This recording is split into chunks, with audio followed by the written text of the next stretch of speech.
বাংলাদেশের প্রত্যেকটা মূর্তি ভরে গেছে, প্রত্যেকটা মোড়ে দেখবেন বড় বড় মূর্তি আছে বাংলাদেশে।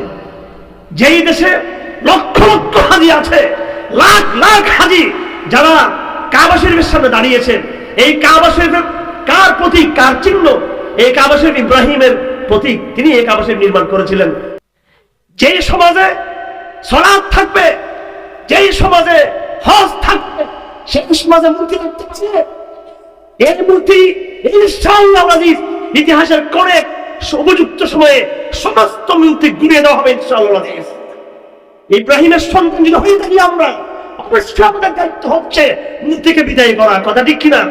আমি যদি মূর্তি বিদায় করতে না পারি, কমপক্ষে মূর্তির বিরুদ্ধে যদি সত্যতা উচ্চারণ করতে না পারি, আমরা সবাই বেঈমান, গাদ্দার, আমরা ইসলাম বিদ্রোহী, আমরা মুনাফিক, আমরা প্রতারক। আমরা যে মূর্তির বিরুদ্ধে কথা বলতে পারবে না ভণ্ড হাজি, যে আলেম মূর্তির বিষয়ে কথা বলতে পারবে না ভণ্ড আলেম, যে মুহাদ্দিস মূর্তির বিষয়ে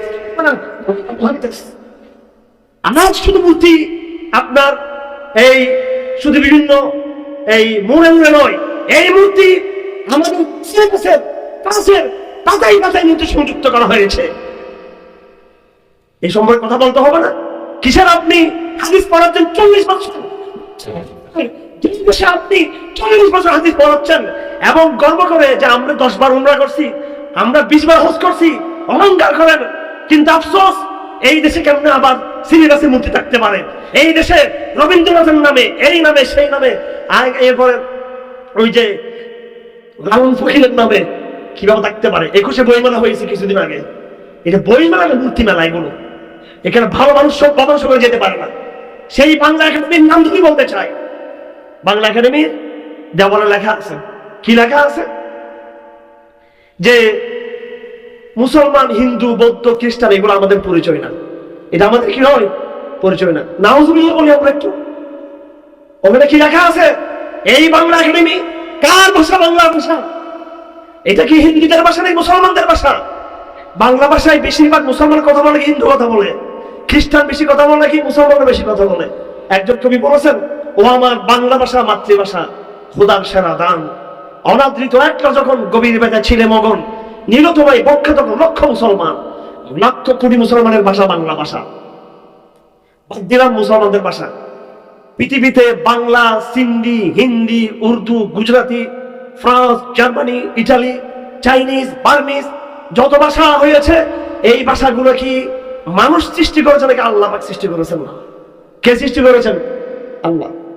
সূরা রূমের মধ্যে আল্লাহ পাক বলেন, আউযু বিল্লাহি মিনাশ শাইতানির রাজিম, ওয়া মিন আয়াতিহি খালকুস সামাওয়াতি ওয়াল আরদ ওয়া ইখতিলাফু আলসিনাতিকুম ওয়া আলওয়ানিকুম।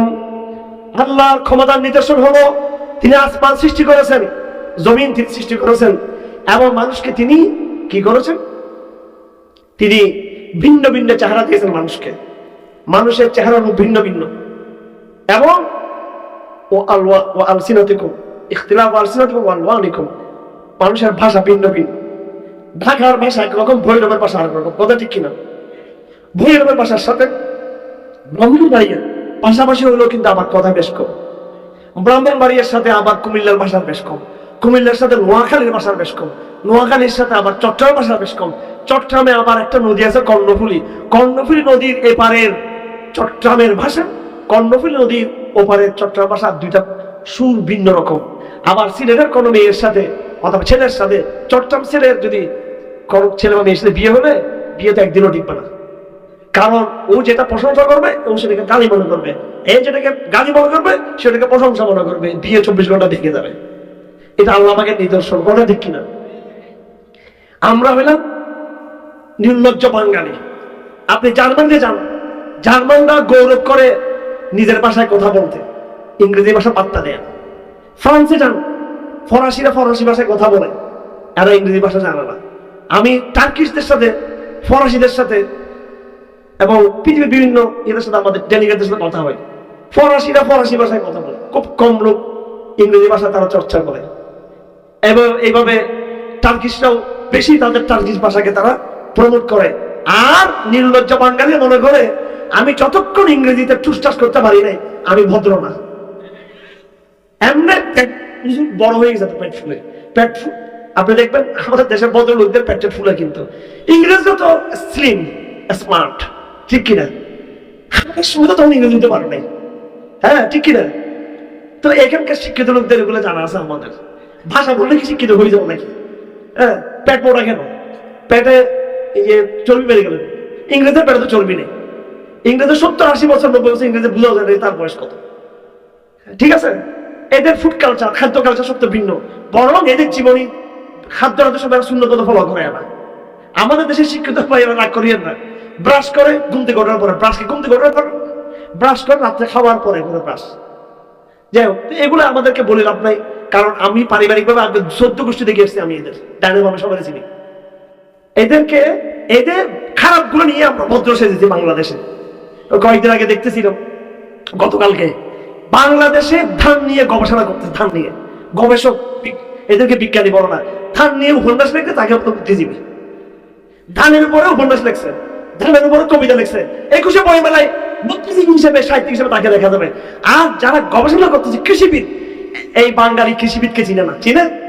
হ্যাঁ, এই বাঙালি যারা নাকি, আমি একজন ডক্টরের নাম নিতে চাই, এখন নিব না বিভিন্ন কারণে, উনি ইসলামপন্থী একজন ডক্টর, 1 নম্বর বিজ্ঞানী বাংলাদেশের, 1 নম্বর বিজ্ঞানী, ইমানদার বিজ্ঞানী।